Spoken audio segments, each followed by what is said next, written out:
इन खबर यूपी में आप सबका स्वागत है। मैं हूं हसीन अहमद।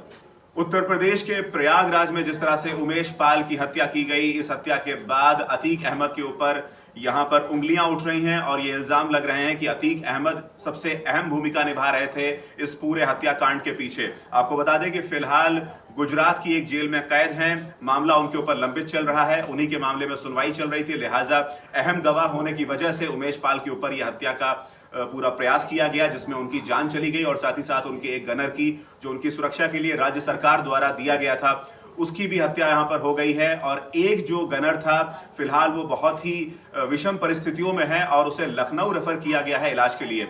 उत्तर प्रदेश की सियासत इस वक्त गर्मा चुकी है और तमाम सियासी पार्टियां लगातार एक दूसरे के ऊपर पलटवार कर रही हैं और इसी माहौल में बहुजन समाज पार्टी की सुप्रीमो मायावती ने इस पूरे मामले में एक बड़ा बयान देते हुए साफ तौर पर बताया कि अतीक अहमद समाजवादी पार्टी का ही प्रोडक्ट है। उन्होंने ट्वीट करके इस पूरे मामले में जानकारी दी कि अतीक अहमद जो हैं वो समाजवादी पार्टी के ही प्रोडक्ट हैं और समाजवादी की शह पर समाजवादी पार्टी के साथ की वजह से ही मेंबर ऑफ पार्लियामेंट चुने गए और उसके अलावा मेंबर ऑफ लेजिस्लेटिव असेंबली यानी कि विधायक और सांसद की जो कुर्सी तक वो पहुंचे हैं।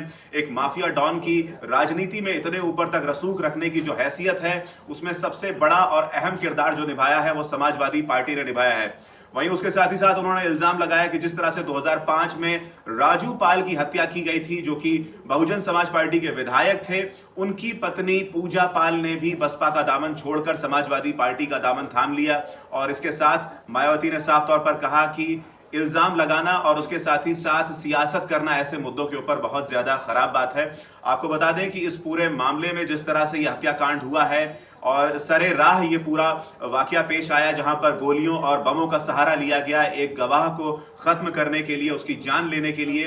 इस पूरे मामले में अतीक अहमद की पत्नी शाइस्ता परवीन और उसके साथ ही साथ यहां पर अतीक अहमद के बच्चों को नामजद किया गया है। यहां पर मामला दर्ज हो चुका है, धूमनगंज पुलिस थाने की हम आपसे बात कर रहे हैं। और इसके साथ ही साथ इस पूरे मामले में बसपा सुप्रीमो ने साफ तौर पर कहा कि जिस तरह से जांच चल रही है, यह जांच का विषय है और पुलिस और तमाम ऐसी सरकारी टीमें इस मामले में नजर रख रही हैं, निगरानी रख रही हैं। लिहाजा यहां पर एक बात साफ हो जाती है कि अगर शाइस्ता परवीन का इसमें किसी तरह से हाथ पाया जाता है, अगर इस पूरे काम में उनकी कोई इन्वॉल्वमेंट थी, अगर उनकी कोई शिरकत थी, तभी बसपा उन्हें पार्टी से निकालेगी या पार्टी में उनके भविष्य को लेकर कोई मामला अगर बनता है तो उनके ऊपर निष्कासन की जो कार्रवाई है वो हो सकती है।